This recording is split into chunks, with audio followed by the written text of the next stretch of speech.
Alright, so we're back on the tractor this morning.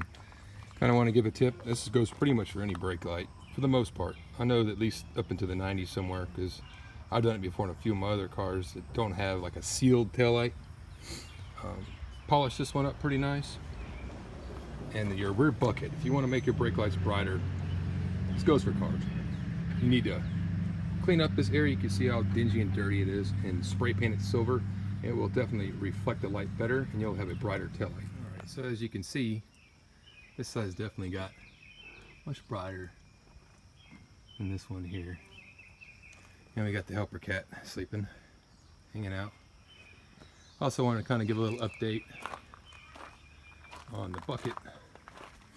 Got some Krylon and some Duplicolor bed liner spray. Kind of sprayed to make it look better. That's all the updates for now. I know this video kind of jumps around a little bit.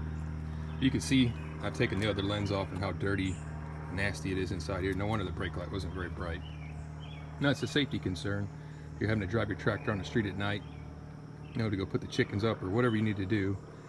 I've already polished this side of the lens up, and I've kind of put a piece of tape in just to show you the difference between the side that I've done, the side that I haven't done. Now if you can catch the scratch with your nail, you're probably not going to get it out. You can use a bench grinder with a buffer. You can just do it by hand. You can even wet sand them with, like, say, 1200 and kind of work your way to a wax to kind of seal it up. And this Mother's Mag aluminum polish pretty much works on a lot of things. Usually single stage paints works really well on.